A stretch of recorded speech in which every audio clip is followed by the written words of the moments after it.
Bom dia, turma! Estamos aqui para mais uma videoaula do PET de Química, volume 5, primeiro ano. Conteúdo da semana 2, que trata sobre ligação iônica. Esse conteúdo se encontra na página 56 do seu material de estudos. Bom, em relação à ligação iônica, nós iremos trabalhar a respeito de vários tópicos sobre esse conteúdo.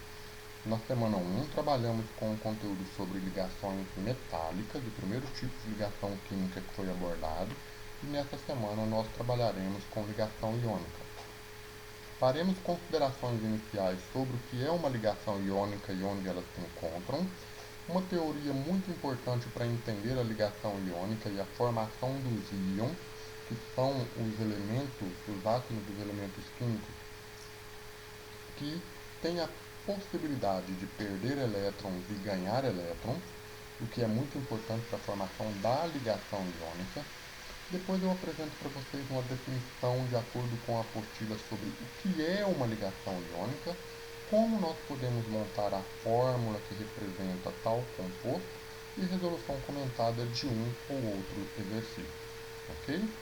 Bom, primeiramente eu tenho que trabalhar com vocês considerações iniciais sobre as substâncias ou os materiais que são exemplos de ligações.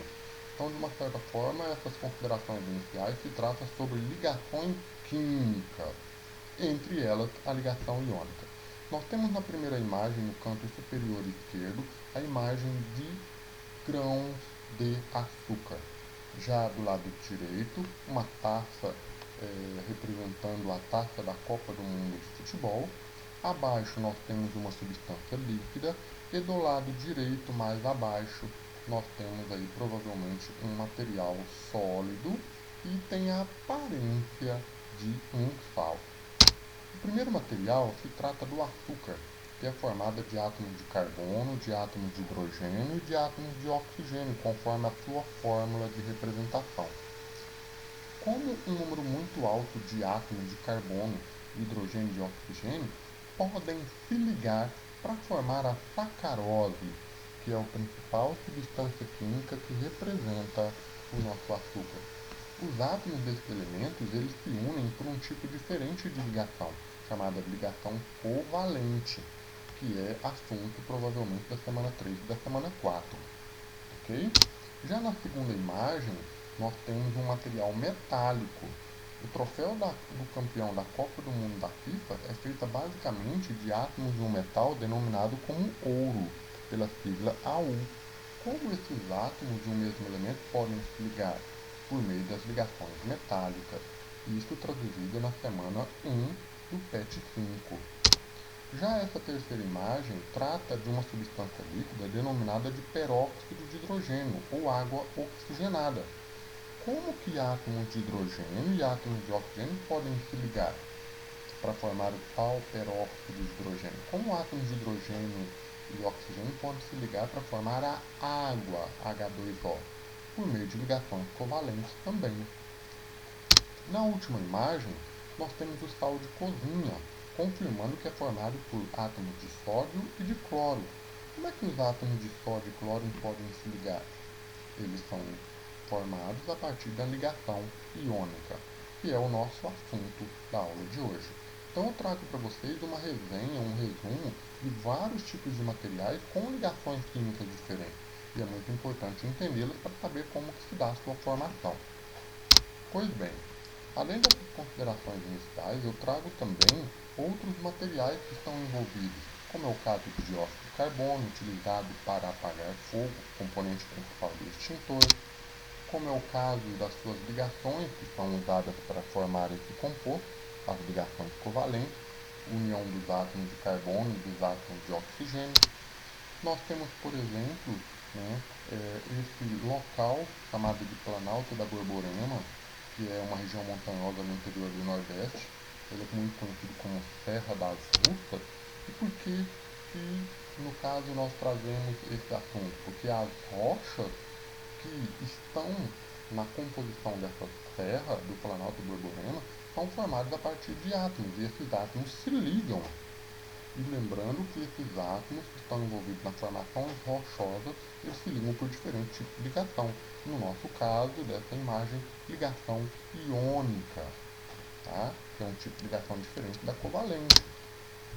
Formação, por exemplo, do rubi, que é uma pedra preciosa. O rubi é uma pedra preciosa formada por óxido de alumínio, Al2O3. Como é que os átomos de alumínio e oxigênio se unem? A partir de ligações iônicas também. E trago um novo exemplo. Aí vocês têm uma iluminação, letreiros luminosos formados, né, preenchidos por gás neônio. Neônio é um elemento químico da família dos gases nobres. E eles se ligam, átomos de neônio, na verdade, não se ligam. Esses átomos são isolados, existem de forma isolada. Eles não têm uma conectividade química para formar ligações entre eles, ok? Então é muito importante essa matéria chamada ligações químicas e seus diferentes tipos de ligações. Pois bem, trago para vocês aqui algumas considerações sobre a questão do neônio. Elas são substâncias, assim como os outros gases nobres, né, que não se ligam entre si. Mas os demais elementos da tabela periódica podem ser encontrados no nosso planeta combinado com outros diferentes elementos ou com elementos iguais. Então é muito interessante que a gente olhe com um olhar diferente para os gases nobres, que estão na coluna 18 ou 8A, a última coluna da nossa tabela periódica. Detalhe, para explicar a formação dessas ligações, especialmente ligações iônicas, eu tenho que trazer para vocês, né, a teoria do octeto. A teoria de octeto é a teoria que explica a formação dessas ligações. A palavra octeto ela é derivada da importância de se representar a questão de 8 elétrons. É preciso ter 8 elétrons no átomo de um determinado elemento para que haja a formação completa dessa ligação, a condição de ter 8 elétrons. E detalhe, é possível ter esses 8 elétrons quando determinados átomos assumem a condição de íon, que são de dois tipos, né? Cabe lembrar que nós temos os átomos na forma de cátions e átomos na forma de ânions. Aqueles átomos que perdem elétrons e aqueles átomos que recebem esses elétrons. Por que eles perdem? Por que eles ganham? Depende da interação. E essa interação ocorre para ter na última camada do átomo daquele elemento a quantidade de 8 elétrons. Assim explica-se basicamente a formação da ligação iônica. Pois bem, então eu tenho que estudar as estruturas eletrônicas, por exemplo, do gás nobre, para perceber a teoria de octeto. Se eu pego, por exemplo, o gás nobre hélio, eu não tenho esses 8 elétrons pronunciados, porque o gás nobre hélio ele tem número atômico igual a 2, que é esse número que eu coloquei aqui. E quando eu pego para fazer a distribuição atômica desses elétrons, eu tenho apenas uma camada, um S2. Então ele é uma exceção da regra de octeto. Agora, se eu pegar, né, o neônio, o número atômico é 10, e fazer a distribuição, um S2 é a primeira camada, a segunda camada é 2S2 e 2P6. Quando eu pego esses dois elétrons com mais esses 6, eu tenho aproximadamente 8 elétrons. Então eu tenho aí considerações sobre a teoria de octeto. Argônio, a mesma coisa. Distribui 18, que é um número atômico. Percebo que na última camada, 8 elétrons. Criptônio, faço a distribuição de 36. Vejo que na última camada, que é a 4, eu tenho 8 elétrons também.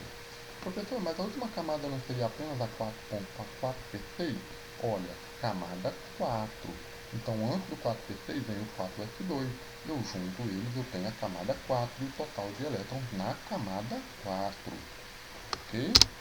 Continuando com o xenônio, mesma coisa. Número atômico 54, distribuição eletrônica 5S2, 5P6. 8 elétrons na última camada. Essa última camada, pessoal, é chamada de camada de valência. tá? A gente tem o costume de chamar de última camada, mas muitos livros chamam de camada de valência, ok? Bom, o último radônio percebemos a mesma coisa, 6s2 e 6p6, 8 elétrons na última camada, beleza? Bom, então a camada de valência é aquela que contém 8 elétrons, no caso dos demais gases nobres, exceto para o átomo de hélio, certo? Então eu vou trazer para vocês um pouco mais de explicações a respeito dessa teoria de octeto. Vamos ver o que nós temos aqui? Um átomo, para adquirir uma determinada estabilidade, ele deve ter possuído a sua camada fechada, isto é, estar com 8 elétrons em sua última camada, exceto a camada K, que cabe apenas 2 elétrons. Essa última camada é denominada de camada de valência, certo? Então vamos analisar alguns exemplos da família 1A, que é o chamado grupo 1. Pego aqui o átomo de sódio. O número atômico do átomo de sódio é 11. Faça a sua distribuição, a última camada é o 3s1. O que pode acontecer com esse átomo de sódio? Quando eu faço a distribuição por camada, camada K, que é 1s2, 2 elétrons, camada L, a segunda, 8 elétrons, camada N, 1. O átomo de sódio ele tem a consideração que ele pode perder um elétron, e esse um elétron da última camada. Então eu tiro a última camada, que é o 3s1, eu vejo que passa a ter a última camada, a camada 2. E na camada 2 eu tenho quantos elétrons? 8 elétrons. Olha a distribuição. K2, L2, L8. Só que quando há perda de elétron, eu não tenho mais o átomo neutro. Eu tenho um átomo com sinal positivo pela perda de um elétron. Então eu tenho que tomar cuidado com esses sinais. Aqui eu já tenho a formação do primeiro tipo de íon, que é a forma de cátion. A mesma coisa ocorre na família 2. Na família 2 eu trago, por exemplo, o exemplo do magnésio. Faça a distribuição do número atômico dele, a última camada é o 3s2. Quando eu verifico a distribuição de camadas, eu vejo que a camada N tem 2 elétrons. Esses 2 elétrons podem ser perdidos, retirados. Quando eu faço o processo de perca de elétrons desse átomo, a sua última camada já não é mais a 3s2, passa a ser a camada 2. E quando eu vejo na última camada, eu tenho 8 elétrons, regra de octeto, ok? Então percebam que alguns podem perder elétrons para ter 8 elétrons na última camada. Perde elétrons para ter 8 elétrons na última camada. A mesma coisa nós vamos ver para a família 3, tá? É o caso do alumínio. Alumínio 13, última camada 3p1, distribuição K2, L8, N3. Detalhe, complementando, camada 3 elétrons. Então o que eu tenho que fazer? Perde 3 elétrons quem está na família 3 ou grupo 3. O alumínio forma o cátion. A última camada dele, 2s2, 2p6. É a última camada que contém o quê? 8 elétrons. Certo, pessoal? Então, continuando. Família 5A ou 15 é a família do nitrogênio. Quando eu pego a distribuição eletrônica do número atômico 7, eu vejo que a última camada possui 5 elétrons. E agora? Tendo 5 elétrons, ele vai perder esses 5? Ou é mais fácil ele ganhar uma quantidade para chegar em 8? Olha a última camada, igual a 5. Nessa condição, ele ganha elétrons. Ele pode ganhar 3 elétrons para adquirir o octeto. O que é o octeto? Ter 8 elétrons na última camada. Se ele perder os elétrons da camada 2, ele fica só com 2, que é o 1s2. Então é mais fácil ele ganhar. Quando ele ganha, eu já não tenho a forma de cátion. Eu tenho a forma de ânion. Ganhando 3 elétrons, eu preencho a última camada com 8 elétrons. Regra de octeto. A mesma coisa a gente vai perceber na família 6A, que é o caso do oxigênio. Tem 6 elétrons na última camada, pela distribuição do número atômico 8. E ele precisa ganhar 2. para fechar a quantidade de 8 elétrons. Então veja que ele já é um ânion, O2-. A mesma coisa nós vamos ter, pessoal, na penúltima camada, perdão, na penúltima família, a família 7A, o grupo 17. Mas na última camada desse átomo de flúor, eu tenho 7 elétrons, então ele precisa ganhar 1 para fechar apenas 8, ok? É preciso ficar de olho nessa distribuição para entender a ligação iônica, quem ganha, quem perde. Porque quem perde elétrons perde para alguém, e esse alguém que vai receber esses elétrons é que vai formar a ligação com esse que perde. É uma coisa meio estranha, né? Então vamos dizer o seguinte: cátion é formado para ceder elétrons para ânion. Aí você tem um composto que iônico, beleza? Vamos continuar aqui. Como é que se dá então a definição das ligações iônicas?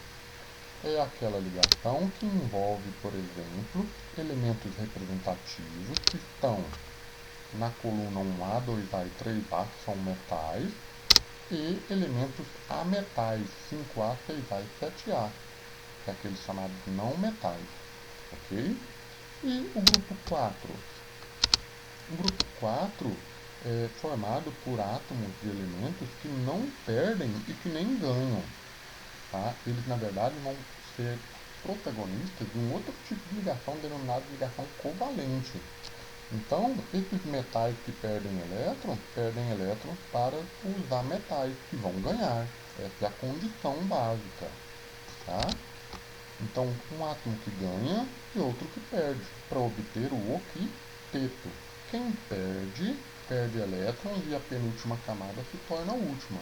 Quem ganha, naquela última camada, é preenchido um número de elétrons igual a 8.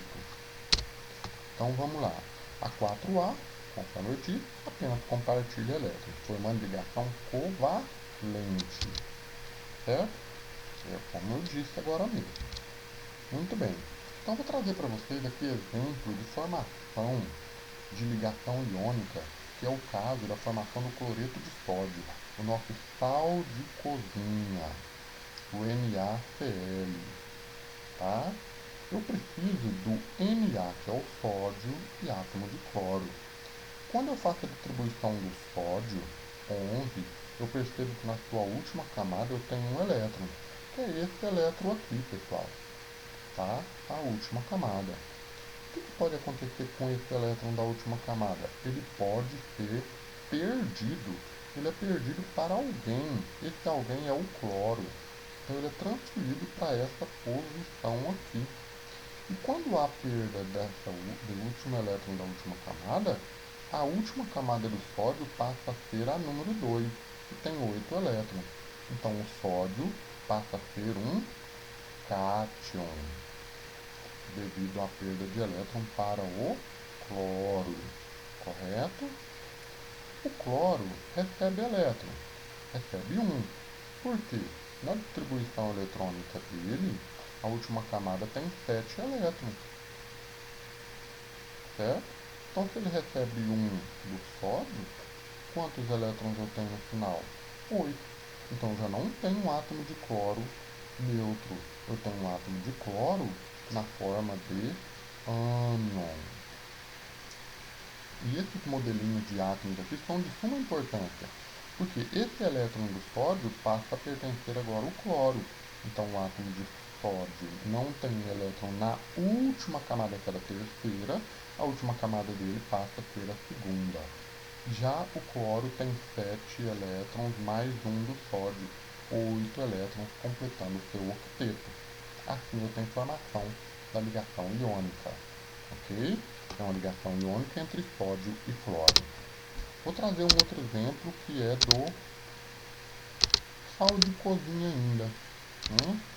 Eu tenho um elétron na última camada, 7 elétrons na última camada do cloro, então transfere elétron do sódio para o cloro. Eu tenho nesse caso sódio positivo, que é na forma de cátion, mais o cloro negativo, por conta do elétron cedido pelo sódio. Então, assim se forma o que a gente chama de pau de cozinha, que é um retículo, são átomos organizados de uma maneira que há a formação do cloreto de sódio. Essas bolinhas verdes, pessoal, se refere ao átomo de cloro, a uma analogia da cor do átomo com a cor da letra. E essas bolinhas roxas se referem ao átomo de sódio, ok? Bom, vou trazer exemplo agora, né, da formação de um determinado composto, que é o MgCl2. O Mg, que é o elemento magnésio, se encontra na coluna 2A, então quer dizer que ele tem 2 elétrons na última camada. Já o cloro se encontra na coluna 17 ou 7A, quer dizer que ele tem 7 elétrons na última camada. Detalhe, o cloro só pode receber um para completar os 8, mas o magnésio tem 2 para perder, então ele cede 1 para cada cloro. Desta maneira, né, a reação existe por transferência de elétron do magnésio, um elétron para cada cloro. Então eu tenho o magnésio perdendo 2 elétrons, um elétron aqui e um elétron aqui, são 2. Então cátion na forma 2+. Enquanto que eu preciso de 2 cloros, sendo cada um recebendo um elétron, Cl-. Qual é a fórmula do composto? Mg, que é um átomo de magnésio, Cl2. Por que 2? Porque 2 eu tenho 2 átomos de cloro aqui. Isso também é a formação de ligação iônica, tá? Cuidado com os termos que se dá para ligação iônica, viu, pessoal?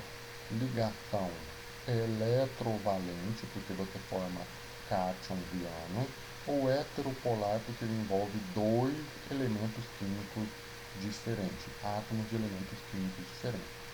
Ok? Muito bem. Então, eu tenho que trazer para vocês algumas características dessas substâncias iônicas.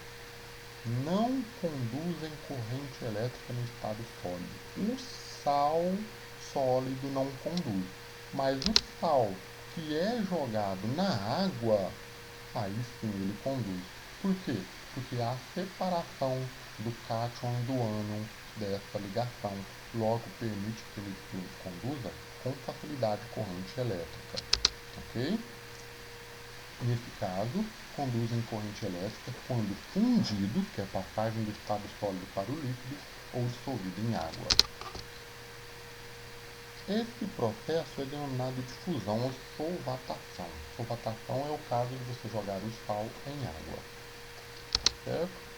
São sólidos em temperatura ambiente, por causa da força de atração dos cátions e ânions, possuem altos pontos de fusão e ebulição, e para romper essa ligação precisa de muita energia, ok?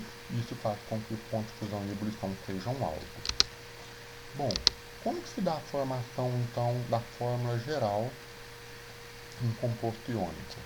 Você precisa de um metal e um ametal, certo? Eu tenho aquele que perde elétrons, formando um átomo de carga X positiva.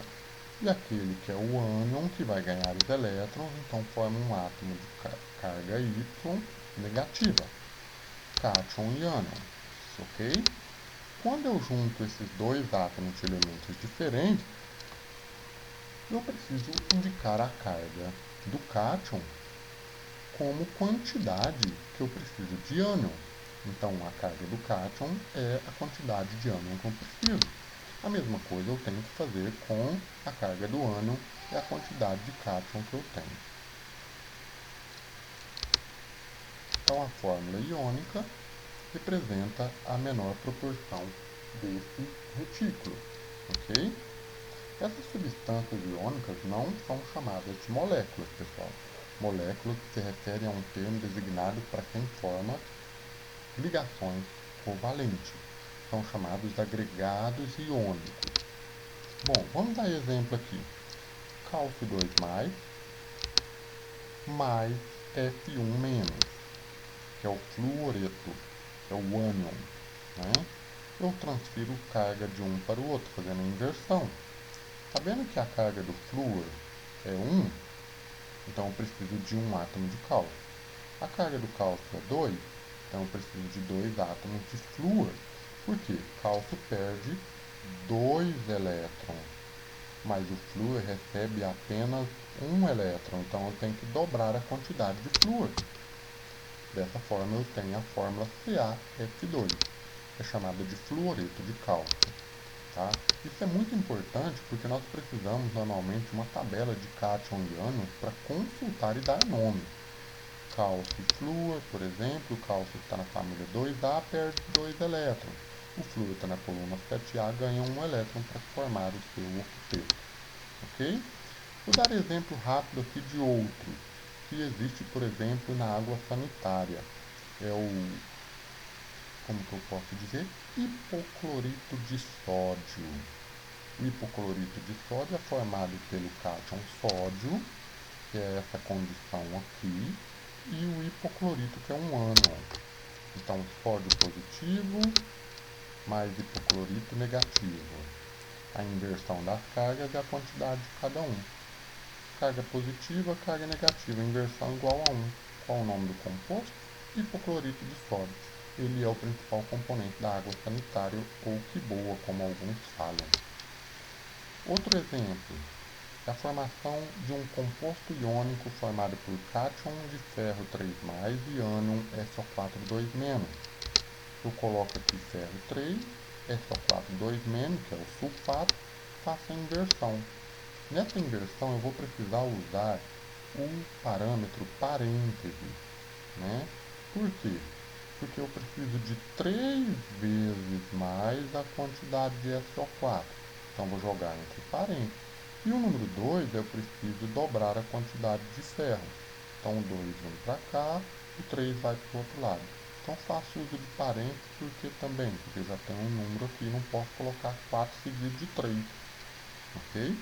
Então eu tenho que ter 3 vezes mais o SO4. Isso é o sulfato de ferro 3. Ok, pessoal? Então, para dar nome, ânion de cátion. O que é o ânion? O ânion é o sulfato, preposição de, o cátion é o ferro. Ok? Resolução comentada. Olha só, vou pegar um exercício que fala o seguinte. Um elemento X, cujo número atômico é 12, combina-se com o elemento Y, situado na família 5A. O resultado é o de um composto iônico. Qual que é a fórmula desse composto? Aí eu tenho várias opções, né? Aqui eu tenho até a opção de letra E.